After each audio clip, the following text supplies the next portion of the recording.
Hola a todos, ¿qué tal? Espero que estén pasando una tarde increíble, así como esta mañana que hemos estado llenos de contenido muy valioso, conversaciones muy enriquecedoras. Hoy tenemos un panel, como les había comentado, bastante diverso, con personas que están haciendo o ejerciendo su liderazgo desde distintos frentes. Quiero contarles un poquito quiénes nos van a acompañar. Y lo voy a leer porque tiene una descripción bastante rica y no quiero perderme de nada para que conozcan con quienes vamos a estar conversando ahora. Mariana Alegre, ella se describe como desobediente urbana, activista de la bicicleta y defensora de los peatones. Estudió Derecho, pero no se considera abogada. Es magíster en Derechos Humanos por la Master in Science in City Design and Social Science por la London School of Economics. Actualmente directora de Lima Como Vamos y fundadora de la estrategia de generación de espacios públicos Ocupa tu Calle. Profesora en la Facultad de Gestión y Alta Dirección y en la Maestría de Arquitectura, Urbanismo y Desarrollo Territorial Sostenible de la PUC y columnista de Perú 21. Bienvenida, Mariana, ¿cómo estás? Muy bien, gracias. ¿Qué tal? Un placer estar aquí con ustedes. Feliz de tenerte acá. Con Mariana, al momento de leer su descripción, claramente lo primero que me viene a la mente es, hoy en día el espacio público se vuelve sumamente la conversación del día a día, más que antes incluso, ¿no? Tiene un rol clave en la calidad de vida de las personas y también nos ha permitido evidenciar en este contexto de pandemia cómo es que los espacios públicos también generan estos encuentros y desencuentros para ejercer nuestra ciudadanía, para relacionarnos con los demás e incluso para ver qué tan expuestos o vulnerables nos sentimos, qué tan seguros o inseguros nos sentimos en los espacios donde más bien deberían ser lugares donde conectemos con las demás personas, ¿no? Cuéntanos un poco, Mariana, ¿qué son las ciudades sostenibles? ¿Cómo se volvieron tu pasión y cómo podemos construir desde este concepto de ciudades sostenibles para transformar una sociedad que permita tener mejor calidad de vida a nosotros los ciudadanos? Y acá pensando además que te escuchan cientos de jóvenes que viven en las distintas ciudades del país. Claro que sí, Juliana. Bueno, y nuevamente un placer estar con ustedes y me encanta que este tipo de eventos convoque a tanta gente joven, con tanta energía, que es como justamente ese motor, ¿no? Que le damos con fuerza a lo que se viene. Y de hecho yo hablo mucho, y eso tiene que ver con jóvenes y tiene que ver con ciudades, ahorita llego a eso, sobre la nueva generación urbana. La nueva generación urbana a la que yo defino como ese grupo de estudiantes, primero ahora ya egresados, que decidieron pues hacer frente a los problemas de la ciudad sin importar de qué disciplina eras, porque había como una sensación de que la ciudad era solo de arquitectos, ¿no? Que eran solo los arquitectos los que podían hablar de ella, ¿no? Y además, claro, adultos más grandes, hombres, privilegiados, ¿no? Entonces eso generaba que hubiese una suerte de ruptura en el entendimiento de la ciudad como un fenómeno social, como una capacidad clara en la que todos tenemos una razón de ser y unos motivos por estar ahí, ¿no? Entonces creo que es súper importante entender eso y en ese sentido pensar en reivindicar el derecho a la ciudad y en esa línea es que las ciudades sostenibles son claves. Y claro, tú hablabas al inicio del espacio público. Y si se acuerdan, al inicio de la pandemia y de los primeros días, semanas de la cuarentena, empezó a ver como dos cosas. Por un lado, como, bueno, esto ha venido a desbaratar todas nuestras cosas y las ciudades han muerto. O sea, deben haber escuchado esa frase, ¿no? Las ciudades han muerto, los espacios públicos han muerto, todo está desolado, entonces, ¿cómo vamos a vivir ahora? ¿De qué va? Pero al mismo tiempo que se escuchaban esas cosas, también se escuchaba y se sentía en los ciudadanos, y estoy segura que todos ustedes, con unas ganas enormes de ahora sí salir a la calle, ¿no? Antes, cuando tenías la posibilidad, pues igual, daba igual, lo tenías ahí siempre a tu alcance, pero cuando te dijeron, ya no puedes salir, querías ir al parque, justo en ese momento cuando tenías más ganas de ir a caminar por las veredas de tu barrio, de ir hacia acercarte a ese espacio natural que ojalá tengamos suerte de tener cerca, ¿no? Y claro, en ese momento no podías. Entonces empezamos a ver cómo empezaba a surgir una añoranza, un cariño, unas ganas de estar en el espacio público por parte de los ciudadanos, y no solamente el grupo pues, de activistas o de gente involucrada en la ciudad, sino ciudadanos comunes y corrientes. Y ahí es donde ahora estamos frente justamente a un contexto, y me alegro que hayan estado hablando de cambio adaptativo en la mañana, en el que tenemos justamente que hacer como unas situaciones radicales, ¿no? O sea, ya no es como de a poquito, si vamos acostumbrando, no, radicalmente esto ha cambiado, y eso significa que hemos tenido que darnos cuenta ahora, por producto justamente de la pandemia, que muchas cosas vinculadas a la ciudad a la que estábamos acostumbrados no estaba bien, ¿no? Por ejemplo, viajar apretados en un bus. Todos deben haberse subido un bus, sobre todo la gente más joven, porque a veces algunos pues luego ya dice, no, ya no me toca, dirán algunos, pero en verdad todos nos hemos subido un bus. Y viajar apretados es súper incómodo. Pero bueno, lo dábamos por normal. O sea, yo no veía a casi nadie reclamando y diciendo, oye, no, pucha, esto tiene que cambiar, no podemos viajar así. Solamente nos quejábamos, ¿no? O la mayoría se quejaba, ¿no? Pucha, qué vaina, pero bueno, así es la vida, no tengo otra opción. Y creo que esa mala costumbre de esa normalidad previa a la pandemia nos está mostrando ahora cómo justamente esas cosas que habíamos dado por válidas no son válidas, porque no son válidas viajar apretados, no es válido que tengamos más riesgo de contagio por tener un mal sistema de transporte público, y por supuesto es terriblemente malo no contar con viviendas seguras, sanas, habitables, dignas, que la mayoría de nuestros ciudadanos en el país no tienen acceso a viviendas así, ¿no? Entonces, es ahí donde, y estoy trayendo pues el tema un poco a la coyuntura, la apuesta por una ciudad sostenible. Nosotros desde el Cómo Vamos trabajamos hace ya 11 años, este es el 11º año, en generar evidencia, datos e información para que todos tengamos más conocimiento de la ciudad, pero sobre todo para que se puedan tomar mejores decisiones. Y desde Ocupa tu Calle, que hemos empezado a fines del 2014, y que también el año pasado cumplíamos 5 años, el año pasado, ya estoy mal variada con los años, pero en ese sentido teníamos una posibilidad también tremenda de poder tomar un poco esa acción y transformar el espacio público que tenemos cerca de nosotros, el que usamos, sea el de la esquina de tu casa, sea el que queda en tu camino, en tu recorrido, ¿no? Y justamente para atender esos grandes problemas de desigualdad urbana, estos grandes procesos que vemos como cotidianamente y que nos demuestran de qué manera las ciudades no son justas, ¿no? Y no son justas para muchos de los que nos están escuchando, ¿no? De pronto para esas chicas jóvenes que tienen miedo de tomar el bus o antes cuando se movían en el paradero por miedo al acoso sexual en la calle, ¿no? O la posibilidad de tener siempre ese riesgo de que algo pueda pasar en tu casa, ¿no? Porque en el fondo de tu corazón sabes que no estás segura para sismos o que vives en una zona de alto riesgo, ¿no?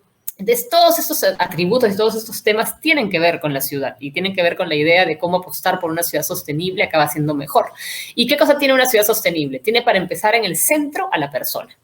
Entonces, ¿cómo tomamos las decisiones en función de lo que a ti como ciudadano, como ciudadana, te resulte mejor y te permita potenciar tus habilidades, promover una vida en la que tú puedas cumplir tus metas, cualesquiera que éstas sean, en condiciones de igualdad, ¿no?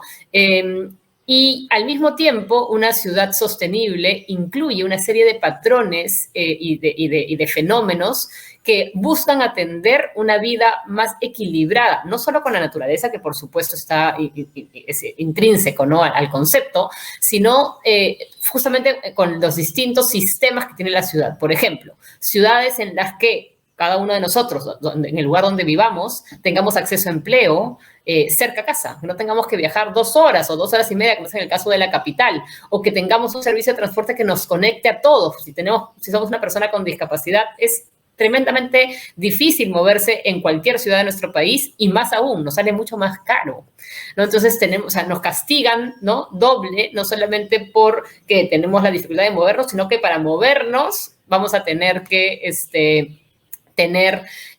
pagar más, ¿no? Y es en esa línea que un modelo de ciudad sostenible busca tener ciudades compactas, de viajes cortos, equilibradas, ojalá pues con seguridad alimentaria y con un balance con nuestros recursos naturales. Pero bueno, eso no es posible sin ciudadanos, ¿no? Y creo ahí, Juliana, que estamos en el lugar apropiado. Qué interesante, Mariana. Igual el tiempo siempre nos va a quedar corto en estos espacios, pero un poco recogiendo lo que comentas es, todos los que estamos acá presentes podemos contribuir un poquito a todo eso que has comentado, de cómo construir ciudadanías sostenibles, ¿no? A veces pensamos que le tocará al municipio, le tocará a alguna autoridad, pero todo esto que nos has contado nos deja reflexionando qué estamos haciendo como ciudadanos para contribuir a ello. Me toca presentar a otra persona más que nos va a acompañar en el panel y luego volvemos un poco con las preguntas. Voy a abrir mi plaje para presentarles. María de Grecia Cautí. María de Grecia fue becaria o es becaria del programa 18, cursa el 10º ciclo de la carrera de Biología de la Universidad Peruana Cayetano Heredia y actualmente forma parte de un grupo de científicos que trabajan arduamente para hallar una vacuna que sirva para hacer frente a la COVID-19.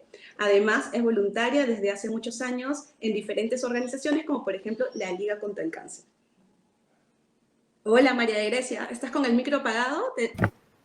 Lo abres para que nos acompañes en esta conversación. Bienvenida. Sé que estás en Chincha, ahí en el laboratorio trabajando. Y María Grecia, cuéntanos un poquito, porque si me pongo a imaginar entre las personas que más están haciéndole frente o luchando contra el virus hoy día, literalmente es el grupo que está trabajando con la vacuna, en el que estás tú y que estás en primera línea. Cuéntanos un poquito para conocer más de tu historia y que podamos entrar a este viaje, ¿no? ¿Cómo así decidiste estudiar biología? Yo sé que tú naciste y estudiaste tus primeros años de educación básica en Ayacucho. ¿Cómo decidiste estudiar biología? ¿Qué te motivó? Y si en algún momento imaginaste que serías parte de un proyecto que puede salvar la vida a millones de personas. ¿Y qué sigue después de eso? ¿Qué planes y qué proyectos piensas hacer o te gustaría estar involucrada en qué tipo de proyectos? Cuéntanos un poquito y también qué mensaje le dejarías a los jóvenes como tú que te están escuchando ahora, ¿no? Hola Juliana, y muchas gracias por esta gran oportunidad de estar con los chicos de CADE. Y bueno, mi nombre es María de Grecia y soy natural de Ayacucho. Yo estudié hasta la secundaria allí. Entonces, ¿en qué momento nació esa vocación de poder estudiar una carrera de ciencias, que es la biología? Realmente en el colegio llevamos un pequeño curso de biología básica que a uno le puede pasar por alto, pero a otros es una llamita que puede encender muchas curiosidades. Entonces, eso es lo que sucedió conmigo, poder explorar o ver quizás microorganismos pequeños en los pocos microscopios que tiene un colegio nacional. Entonces, eso algo que me incentivó a seguir explorando un poco más. Entonces, busqué si en el Perú se podía ser científico y aún más ser una científica. Entonces, vi que sí, hay personas que pueden hacer ciencia aquí en el Perú, tanto mujeres como varones. Entonces, eso me motivó a poder estudiar una carrera para poder llegar a ser una científica en el Perú, y es lo que la biología te brinda. La biología te abre muchas puertas. Entonces, cuando yo estaba culminando el 5º año de secundaria, te recuerdo, se presentó esta oportunidad de una beca que le ofrecía Pronabeca. Entonces yo dije, no, esto es demasiado, es una gran oportunidad. Entonces simplemente se tomó, porque estuvo a unas cuadras de mi casa, y yo dije, sí, esta es mi oportunidad, la tengo que hacer. Y era una de las universidades más prestigiosas del Perú, como es la Universidad Cayetano Heredia. Cuando me dijeron que ya tenía que irme unos meses después de haber terminado la secundaria, estuve demasiadamente emocionada, pero también con muchos sentimientos encontrados, porque era la primera vez que yo me separaba de mi familia. Era la primera vez que yo recién cumplí los 17 y tenía que ya aprender a vivir sola. Claro, ya sabía cocinar, procrastinar, hacerme responsable de todas las cosas, de los quehaceres de la casa, ir a la universidad, regresar, aprender a tomar un bus. Yo no iba a Lima prácticamente desde que era niña, por vacaciones, entonces ahora era un mundo nuevo, conocer el tráfico de Lima fue una de las mayores sorpresas que yo me encontré cuando llegué a Lima. Entonces fue un nuevo mundo, pero con la compañía en ese momento de algunas personas y también la familia siempre llamando, fueron ese motivo y el motor para poder continuar. Entonces, Cayetano fue una de las instituciones que a mí me abrió muchas puertas. Y entre ellas fue pertenecer a este laboratorio de bioinformática y biología molecular, que se encuentra en la Universidad Cayetano Heredia, donde se hace investigación con un foco principal que es tuberculosis. Pero no solamente eso, también tiene diferentes enfoques y ayuda cuando hay algunas situaciones graves como fue la pandemia o lo que estamos viviendo actualmente, ¿no? En base al COVID-19. Entonces, el líder de mi laboratorio tuvo algunas ideas para poder hacer frente a esta pandemia y fue a tratar de buscar una solución, alternativas, se tuvieron muchas ideas, realmente el grupo de laboratorio es muy grande y con la amistad que se tenía con el doctor Manolo, que es de la empresa Farbet, que tiene la sede principal en Chincha, es donde se llegó a concretar algunas ideas y fue básicamente por ello que se generaron lazos y tanto el laboratorio de informática y biología molecular y la empresa Farbet se unieron para poder desarrollar este gran proyecto que prácticamente sería la primera vacuna en humanos que estaría desarrollando el Perú. Entonces, si bien es algo nuevo y por ser nuevo, es un mundo que explorar. Hay muchos reglamentos que se tienen que cumplir, que en Perú realmente no se tenía mucho conocimiento, entonces son muchas etapas que se tienen que respetar para hacerlo bien, para que todos estemos contentos, tranquilos. Entonces seguimos en el camino, lo seguimos haciendo de manera lenta, pero con la esperanza de tener muy buenos resultados. Wow, María Grecia, ¿qué tal responsabilidad la tuya de todo esto que nos cuentas? Porque claro, como dices, hay que tener un trabajo muy minucioso, muy equipo, seguir todo un procedimiento. Se nos está quedando cortísimo el tiempo, pero igual nos vas a seguir acompañando y volvemos con unas preguntas. Tengo que presentar a Natalie Gil, porque además vas a ver cómo conecta las historias, porque Natalie también está trabajando mucho por contribuir a que más mujeres científicas tengan más oportunidades. Les presento Natalie, ella es, les digo, profesional con experiencia global, liderando iniciativas transformadoras con base en tecnologías de alto impacto en grandes organizaciones. Es parte del Board Latinas in Computing, cofundadora de Latinity, que es una gran conferencia anual por y para mujeres latinoamericanas en tecnología. Fue reconocida en 2019 y 2020 en el grupo de 50 hispanos más influyentes en TI. Es ingeniero de sistemas en la Universidad de Lima y MBA en Innovación y Liderazgo Global por el MIT, máster en Sistemas de Información por Carnegie Mellon University y actualmente gerente corporativo de Arquitectura y Estrategia Digital de AUNA. Natalie, cuéntanos cómo estás ejerciendo ese liderazgo adaptativo para que más María de Grecia, más Marianas y más mujeres tengan más oportunidades en Latinoamérica y cómo desde la tecnología podemos contribuir a un cambio social. Ay, bueno, primero que nada estoy súper emocionada de estar en este panel con gente tan talentosa, así que eso me llena siempre de alegría escuchar estas historias, aunque ya hayamos escuchado algunas de las historias antes para la preparación. Fíjate que muchas de estas cosas de mujeres en tecnología, yo antes no las tenía muy presentes, pero estaba haciendo una maestría en Carnegie Mellon y en el 2009 encontré una conferencia que se llama Grace Hopper, que en esa época iban 900 personas. Conseguí una beca para ir y encontré ese grupo de Latinas en Computing, en el cual el día de hoy estoy en el board, eso sí, hace ya más de 10 años. Y desde ahí empezamos a trabajar muchos proyectos con ellas en las empresas que trabajé después en Estados Unidos, en Latinoamérica.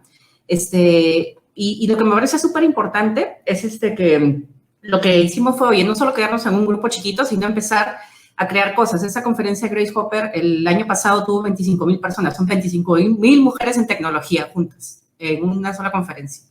Esta conferencia Latinity ya la venimos haciendo hace varios años, la hicimos en Perú, en Chile, en Colombia, en Costa Rica, y este año lo íbamos a hacer en Argentina. Y de hecho, no solamente es para mujeres en tecnología, sino mujeres en ciencias, matemáticas, tecnología. Pero lo más importante ahí es que si bien este año queríamos ir a Argentina con 1,000 mujeres, sí tenemos un impacto un poco más allá porque obviamente nos siguen en redes y en todos lados, ¿no? Hay muchas historias de gente que vino a la conferencia, le dieron una oferta de trabajo, una persona, no sé, que vivía en Costa Rica, en Cuba, fue a Chile, vive en otros lugares y ellos siguen expandiendo el impacto de eso, ¿no? Porque eso es lo más importante ahí en esos términos. Y lo otro es que también dentro de las compañías en las que he trabajado, muchas compañías grandes tienen ya el espacio para poder generar. Entonces, estas compañías finalmente, Microsoft, Google, terminan auspiciando estas conferencias porque quieren buscar en talento en otros lados y a veces no hay la conexión para buscar talento en otros sitios en los cuales uno no pudiera saber que existen, ¿no? Entonces, de hecho, hemos también ayudado a hacer algunas conexiones con gente que vive o que trabaja no en las ciudades más grandes de Brasil, de Perú. Entonces, eso me parece también súper importante y como les decía, estas empresas también nos ayudan muchísimo a, si uno trabaja ahí, a también abrir opciones o abrir iniciativas que uno mismo puede hacer o uno mismo se puede unir a un grupo. Nos están ayudando también, sobre todo mujeres en tecnología, ¿no? Lo más importante también es que uno, trabajando en el sector privado, tiene una gran responsabilidad.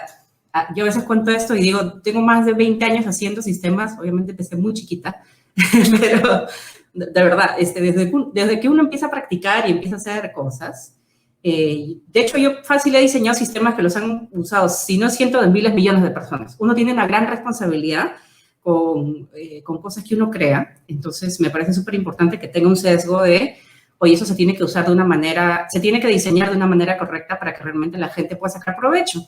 Y lo que me ha pasado en los últimos tiempos es que y a raíz de COVID, y yo siendo nueva también en el sector salud, muchas de las soluciones que diseñamos en esos últimos meses, algunas de esas de impacto social, sacamos, por ejemplo, una página donde se hacía matching con doctores voluntarios y personas que querían hacer alguna consulta.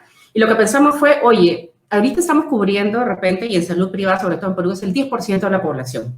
Y muchas de las cosas que hacemos, yo entonces he trabajado en bancos, oye, hay un montón de gente que no está bancarizada. Entonces, realmente vivimos en una burbuja. Termina siendo así. Y lo que realmente debemos pensar, y muchas de estas cosas nos han hecho reflexionar en estos últimos meses sobre todo, es que muchas de las cosas que hemos visto, por ejemplo, que si no tienes un smartphone, ¿cómo haces la biometría? ¿Cómo haces que realmente la gente se sienta segura cuando está accediendo a un servicio y todo lo demás? Muchas de esas cosas se pueden extrapolar tranquilamente a soluciones que realmente se pueden aprovechar en todos lados. Yo quería cerrar con una cosa, y lo que me parece súper importante es que se necesitan más personas como María de Grecia. Yo trabajo en tecnología y obviamente eso realmente acelera muchas cosas de la economía del país y el bienestar para todos. Pero la investigación científica es lo que realmente nos va a hacer acelerar mucho más, de todas maneras. O sea, eso es lo que realmente necesitamos, mucha gente que empiece a desarrollar cosas desde cero y nos traiga esas ventajas competitivas como país y que nos genere más bienestar. Entonces, María Grecia, te felicito también por eso. Realmente es un modelo así. Buenísimo, Natalie. ¿Cómo vamos viendo cómo esta coyuntura? Ayer escuchábamos la realidad económica, la realidad del sector de salud, la realidad de los retos que tenemos.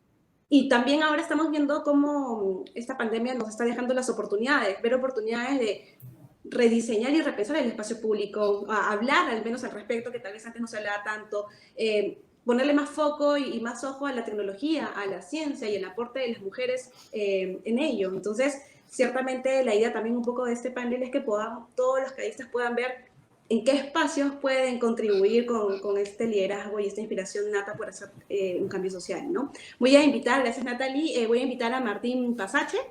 Martín es arquitecto por la UPC y emprendedor, es cofundador de Tappers, el único delivery de comida hecha en casa por mamás expertas, con una muy buena sazón, con el propósito de que las personas disfruten de comida hecha en casa y además poner en valor el trabajo muchas veces invisible de las amas de casa. Bienvenido Martín, ¿cómo estás? Martín, ¿Qué tal, Juliana? ¿Cómo estás?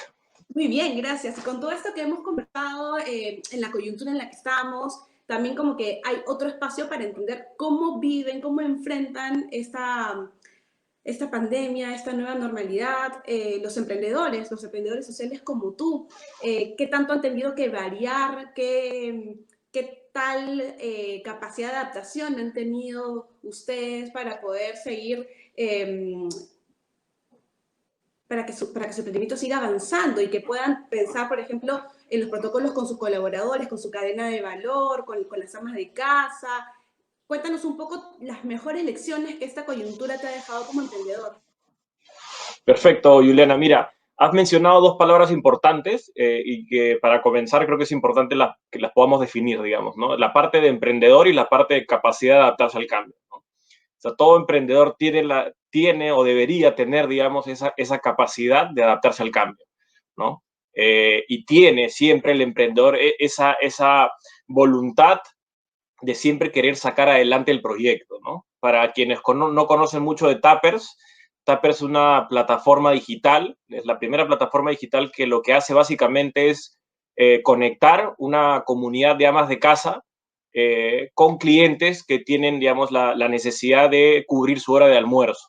Entonces, nosotros encontramos en el tema del trabajo del ama de casa, que es un trabajo que es no remunerado, muchas veces no es valorado, una oportunidad de poder conectar y poder llevar la comida, digamos, de casa hacia los clientes, ¿no? Entonces, inicialmente nosotros comenzamos atendiendo principalmente a oficinas. Lo que sucedió durante la pandemia es que producto, digamos, del confinamiento, tuvimos que readaptar nuestro producto ya no hacia oficinas, porque la mayoría de oficinas estaban cerradas, sino más bien hacia las casas, pero hacia las casas inicialmente con un público que no teníamos mapeado, que por lo general era el adulto mayor o personas con algún tipo de discapacidad, porque en muchos de esos casos las personas que se dedican al cuidado de ellos no estaban yendo a sus casas, entonces eran personas altamente vulnerables. Entonces lo que nosotros hicimos es, teníamos una capacidad instalada, capacidad de mano de obra que eran las mamás, necesitábamos una red de distribución que contara con todos los protocolos de bioseguridad.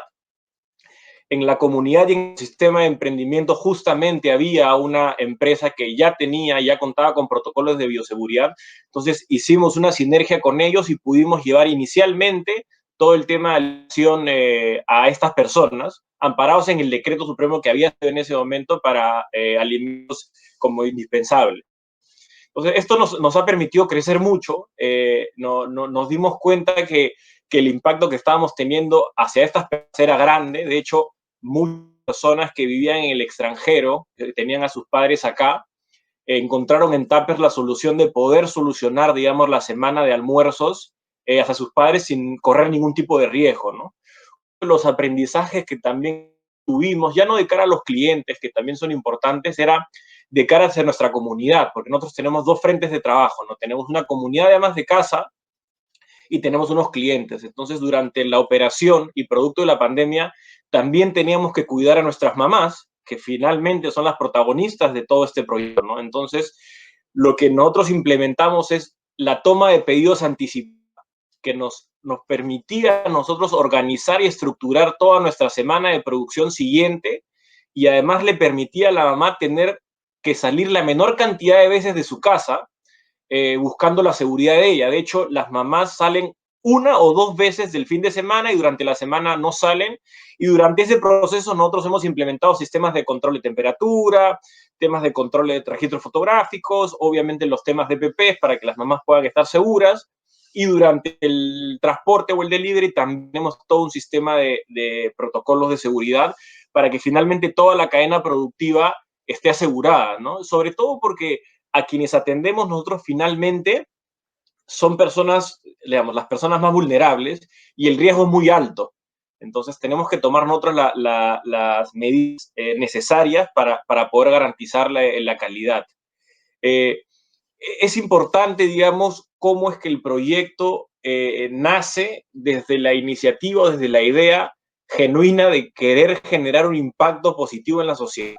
Yo creo que aquel emprendimiento que nace con la idea real de poder generar un impacto positivo, de querer realmente solucionar una problemática y que a partir de esa problemática plantee un esquema de trabajo, por lo general son los emprendimientos que salen adelante.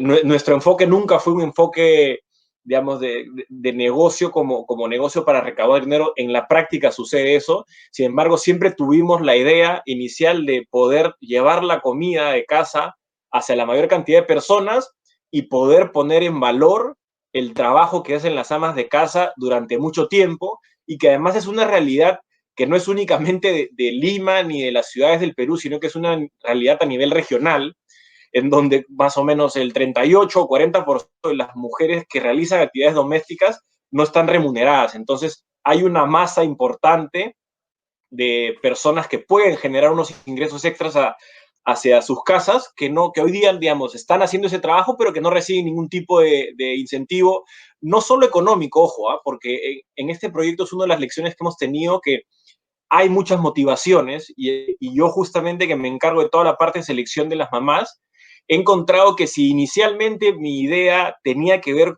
con el ingreso económico que podía generarle a las mamás, en el universo de las mamás que tenemos efectivamente algunas que necesitan, que les genera un ingreso económico y que para ellos eso es lo más importante, pero por otro lado tenemos algunas mamás ya mayores cuyos hijos ya se fueron de casa, que tienen una satisfacción más bien emocional, en lo que se conoce como el síndrome del nido vacío. Son unas más que sus hijos ya se fueron de casa y el tema de sentirse útiles para ellas es muy importante.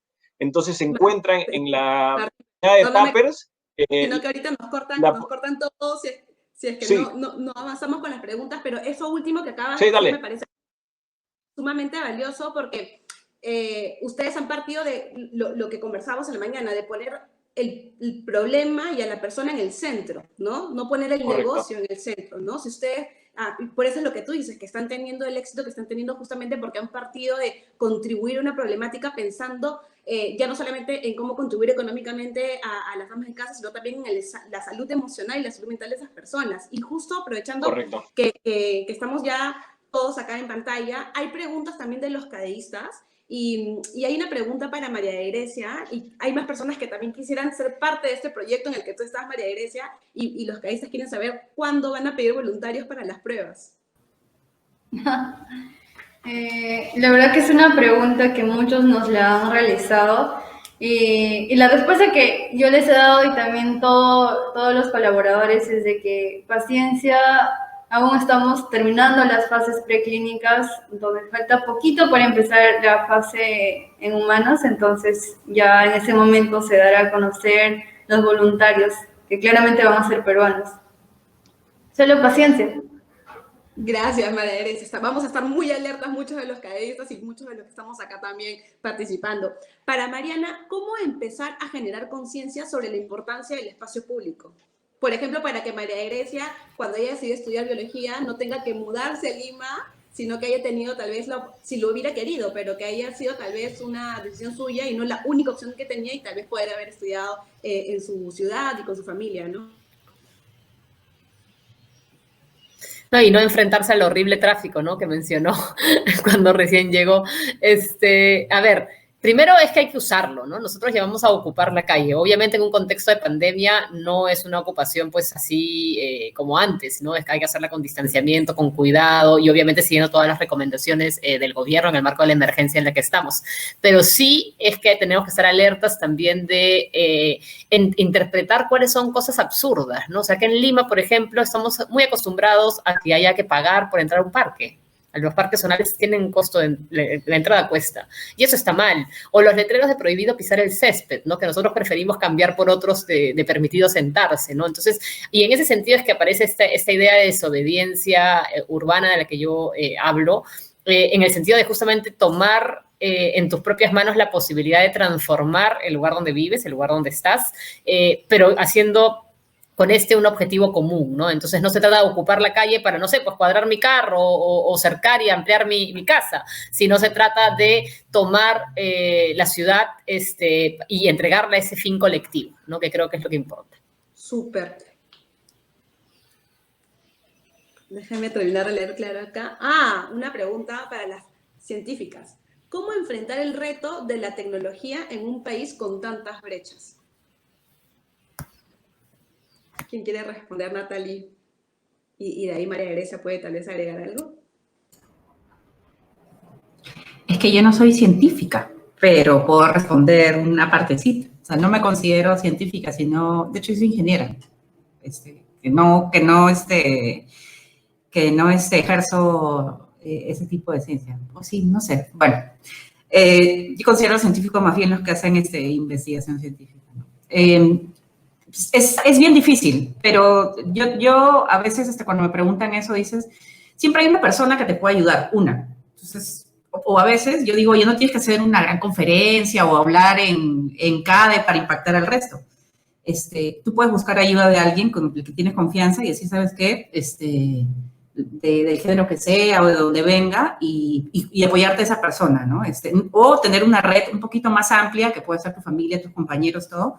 Eso a mí me ha servido muchísimo, incluso en Perú y en otros lados también, donde siempre hay esos temas, ¿no? Entonces, lo que también les hago el llamado es, si ustedes ven que una persona tiene ganas de hacer cosas, oye, a veces es tan simple como despertarlo temprano para que llegue temprano a su examen o ayudarle a estudiar. O sea, no hay una cosa tan grande, ¿no? Pero eso me parece súper importante hacer, ¿no? Incentivar al resto y uno también ir a buscar ayuda, eso es súper importante. A ver, María de Grecia. Sí, Natalie, la verdad que comparto mucho lo que dices, porque la tecnología es algo tan importante y aún más para una persona que se inclina en la rama para ser científica, porque tienes que estar pendiente de las últimas novedades. Entonces, las últimas novedades están en revistas científicas que día a día están publicando una novedad. Si te dijeron hoy día la proteína es A, mañana te dicen la proteína es A más B. Entonces, realmente estar actualizado es vital ahora. Entonces, tratemos de ayudarnos para poder generar este acceso de alguna manera, ¿no? Sí. El apoyo y el mantener el sentido de comunidad es súper importante, ¿no? Creo que en todos los frentes, pero sobre todo en sectores donde hay brechas tan evidentes, creo que se hace más necesario y más importante, ¿no?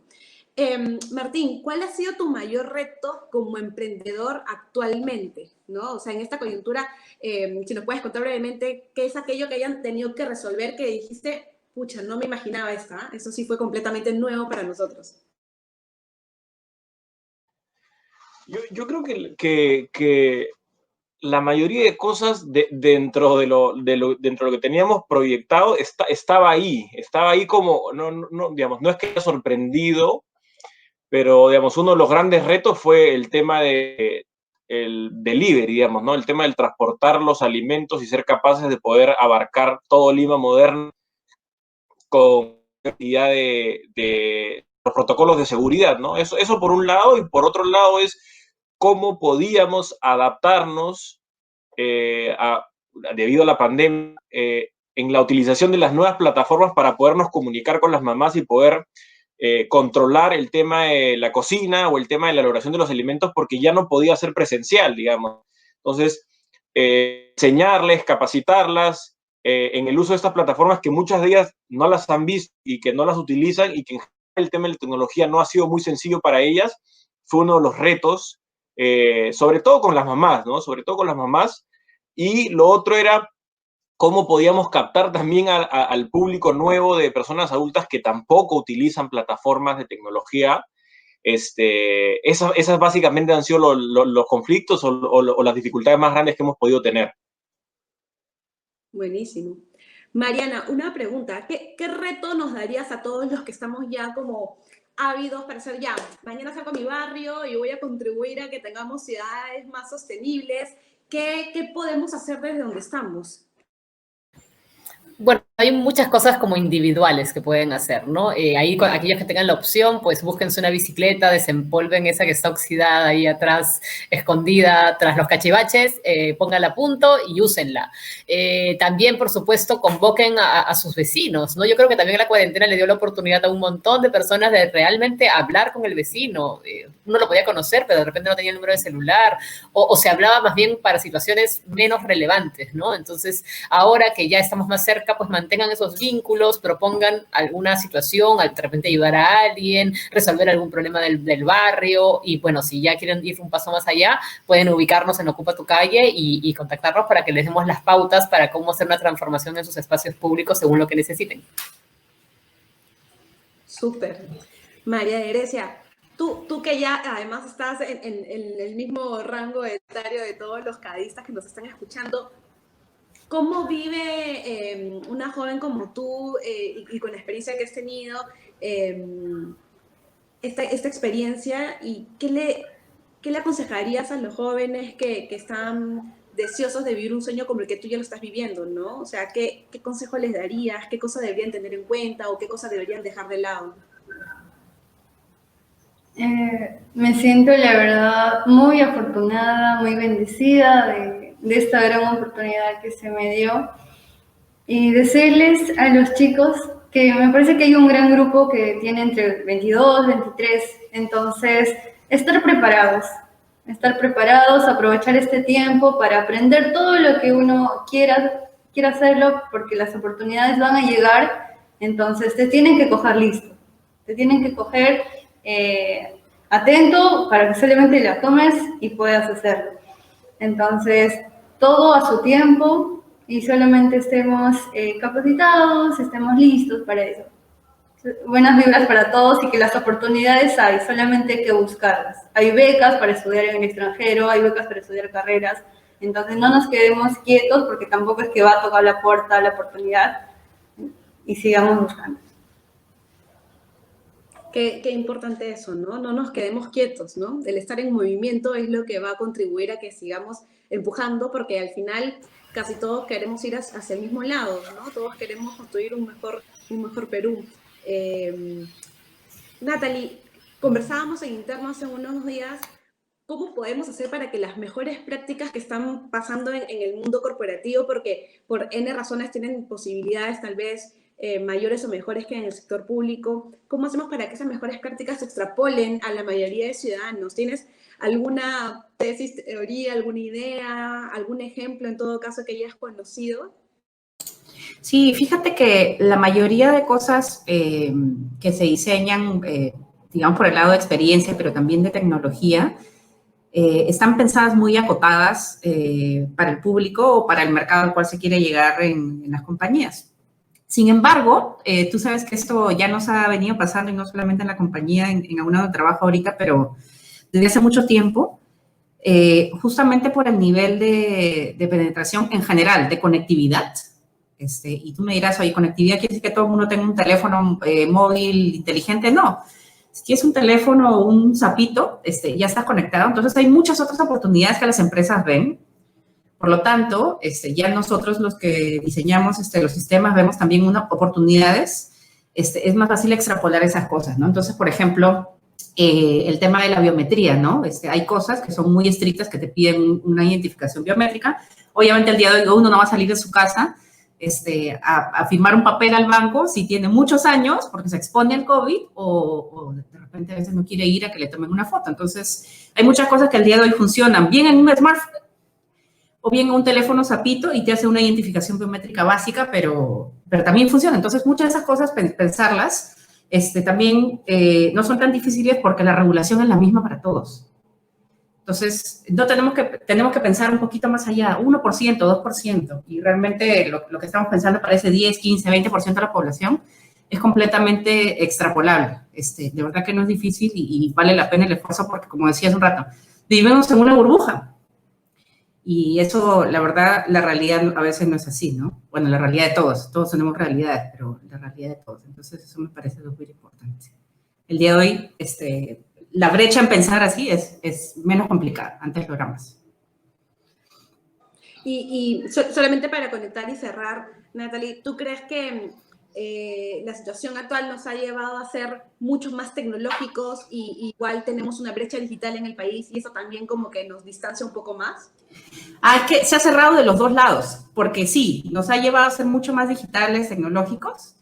Por un lado, ¿no? Gente que antes no apreciaba la tecnología o digamos, los temas virtuales. Pero por otro lado, también hemos visto más soluciones que no solamente necesitan un celular bien sofisticado como sino uno un poco menos, o simplemente tengas una línea de celular. ¿Por qué? Porque empezamos a pensar más allá en soluciones que realmente puedan llegar a todos. Entonces, de los dos lados, la gente ha optado más, había una aceleración de 2, 3 años de, como se le dice, transformación digital, pero por otro lado ya se piensan más soluciones. Entonces, es ganar, ganar. Perfecto. Es ganar, ganar. De eso se trata. Al final estamos todos en el mismo barco.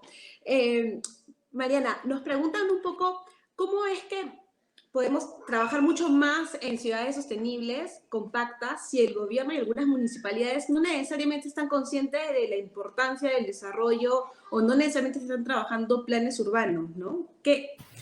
O sea, yo me quedo con el encargo de hablar y conocer más con mis vecinos, de la bici sacarla más de lo que la estoy sacando, pero ¿podemos hacer un plan urbano, un grupo de ciudadanos? ¿Qué podemos hacer? ¿O cómo vamos y le tocamos la puerta a nuestras autoridades?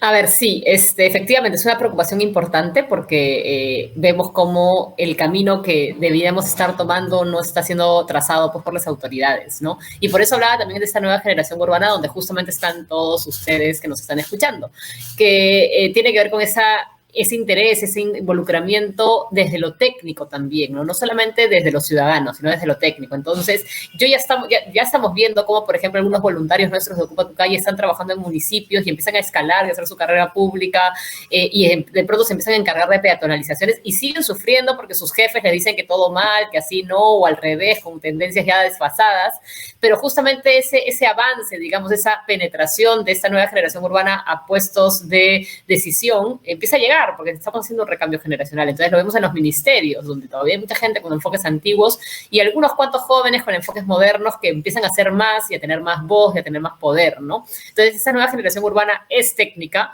también tiene que ser ciudadana, porque necesitamos pues una masa, ¿no? Que apoye, una masa crítica.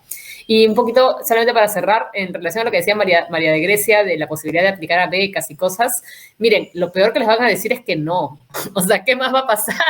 Entonces intenten, postulen a todas. Yo a veces me considero misma la chica de las becas. He estudiado fuera, casi toda mi carrera ha sido de becas o de oportunidades, con concursos que postulo, cosas incluso que a veces pensaba, no, esto no me va a salir, porque claro, el perfil estoy nada que ver, y al final acababa teniendo la chance, y eso, o sea, lo peor que les van a decir es que no. Y bueno, nada, serán más tromes armando sus expedientes en adelante.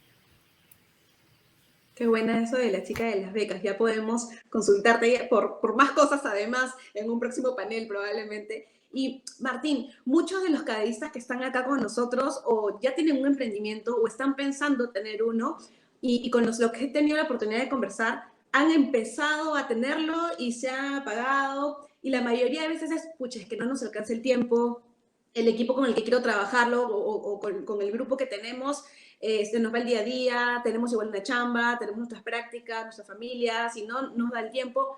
¿Qué consejos le darías a los chicos que están empezando estos primeros pasos de su emprendimiento? Mira, sabes que es muy buena tu pregunta. Es muy buena tu pregunta porque eso es una de las cosas que aprendí de mi hermano, quien es socio mío. Es más, yo diría que es una de las herramientas o una de las habilidades que tiene él, digamos, más valorables, que es el tema de la disciplina.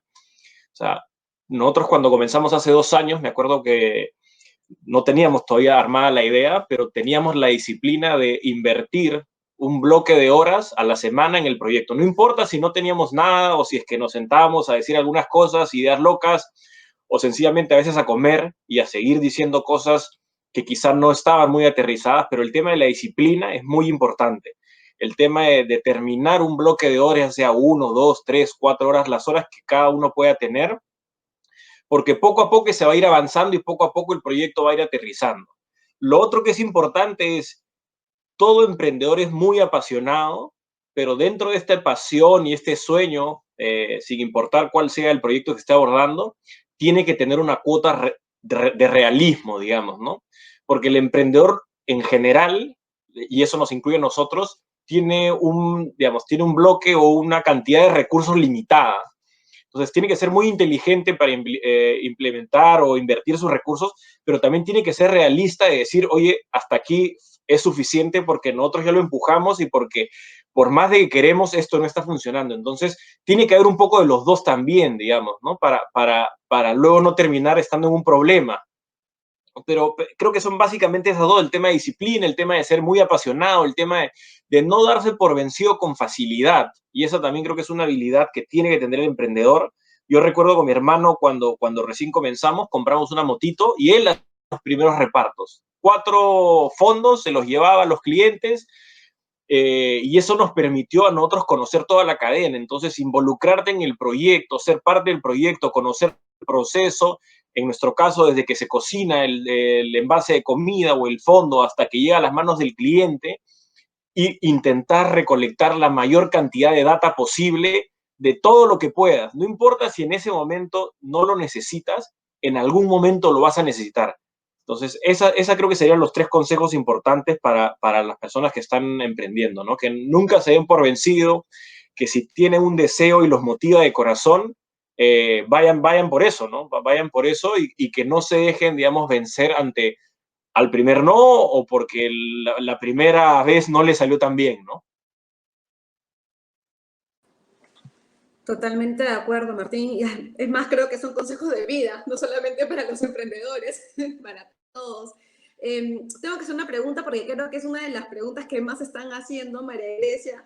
¿Cuál es la diferencia de esta vacuna que estamos trabajando con la de Rusia? Si nos puedes contestar porque todo el mundo tiene esa curiosidad.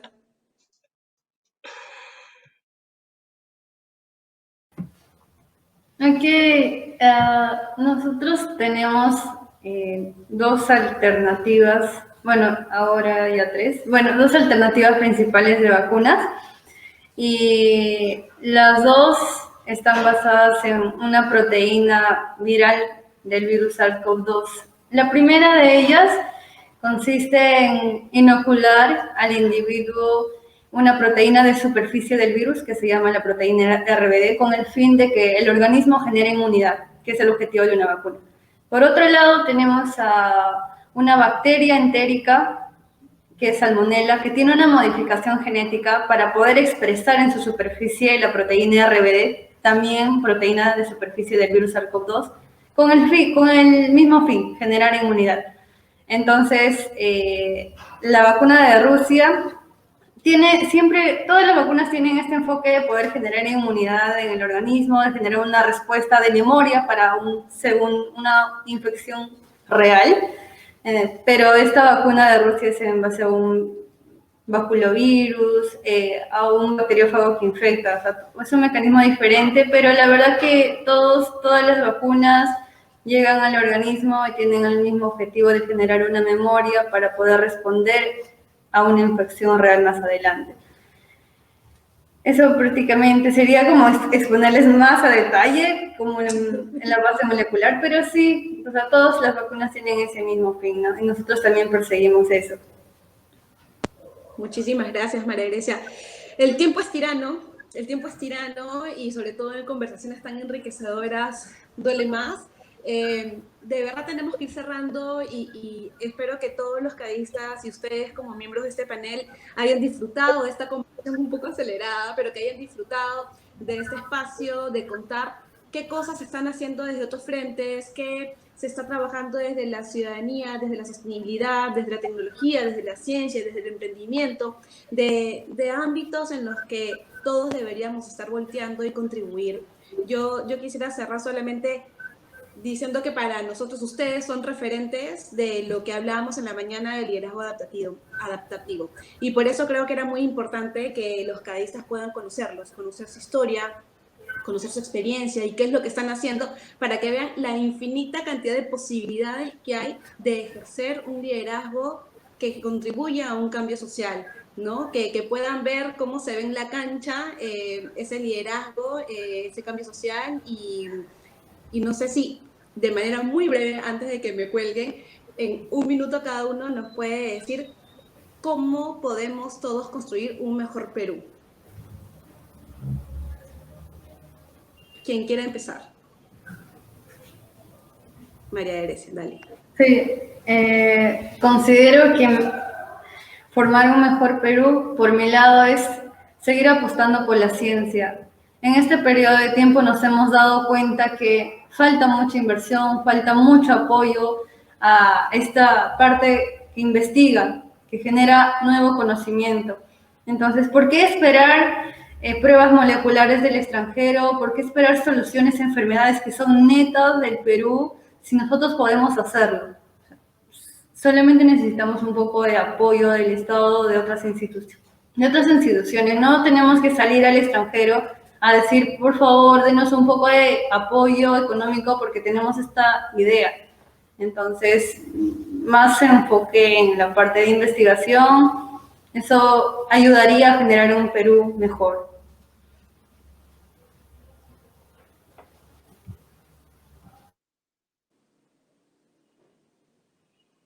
¿Quién quiere continuar? Ya, yo continúo yo, y de ahí le voy a dar la palabra a Natalie para que se vaya preparando. Bueno, no, en mi caso también un poco en la línea de lo que decía María de Grecia, o sea, yo apuesto por las ciudades, ¿no? Y por las comunidades que sean, pues, sostenibles, que nos den lo que necesitamos, ¿no? Y creo que ahorita lo que nos toca hacer es que cada uno de ustedes encuentre su voz, y su voz para exigir las cosas que merecemos. Entonces, con eso vamos a hacer un montón, y ya luego, pues, encantados de la vida aquellos que se quieran dedicar al tema de las ciudades desde cualquier disciplina, nosotros felices de conectarlos, de ayudarnos y de acompañarnos en el proceso, porque necesitamos más gente trome, inteligente y con buen corazón, pues, apostando por eso, ¿no? Y finalmente lograr un Perú con un sistema de ciudades que funcione. Así, Natalie, ahora sí. Súper, Mariana, gracias. Y yo lo que pienso, desde digamos, la mentalidad de ingeniero de sistemas es cómo conectamos todo, ¿no? Cómo conectamos lo que decía, oye, de repente mi interés está más en que se favorezca la investigación científica, pero eso no va a ser posible si no desbloqueamos el valor de las ciudades, si no desbloqueamos el valor de un emprendedor como lo que hace Martín, que pone en valor a un montón de gente que antes decía, oye, todo lo que estoy haciendo no me están pagando por eso. Entonces, pensando un poco más cómo conectamos todo esto, me parece súper importante. Cada uno tiene su interés particular, obviamente, pero ver la figura completa y empezar a hacer esas conexiones, no nos toma tampoco como de estar sentados aquí en el panel de CADE. Cada uno puede ir haciendo esas conexiones por su lado, en su barrio, en su trabajo, todo. Entonces, yo creo que eso es muy importante, ir viendo la figura completa y hacer que esas cosas juntas vayan avanzando. Bueno, Gracias. Yo soy el último.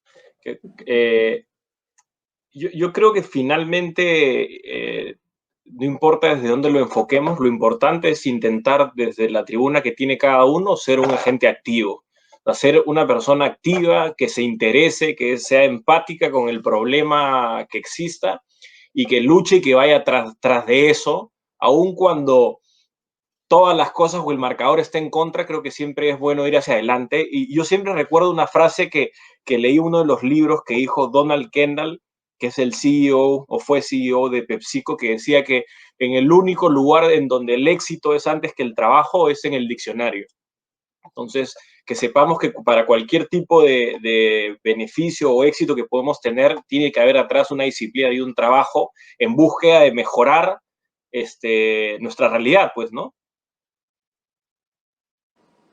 Mil gracias a todos, de verdad está clarísimo cómo desde donde estemos podemos contribuir a construir un mejor Perú y ustedes son la evidencia de eso, así que ahora nos tenemos que ir yendo, voy sin antes recordarles que tienen que llenar la encuesta y se viene un círculo de reflexión, así que después de este panel por favor vayan al menú y encuentren el círculo de reflexión para que participen y vamos a volver con una sesión muy interesante moderada por Juan Manuel Bermúdez sobre transformación cultural a través del arte, con Junior Béjar y Araceli Poma. Así que no se lo pierdan, que va a estar increíble. Muchísimas gracias, Mariana, Natalie, María Grecia y Martín. Gracias por este panel y gracias por lo que vienen haciendo todos los días.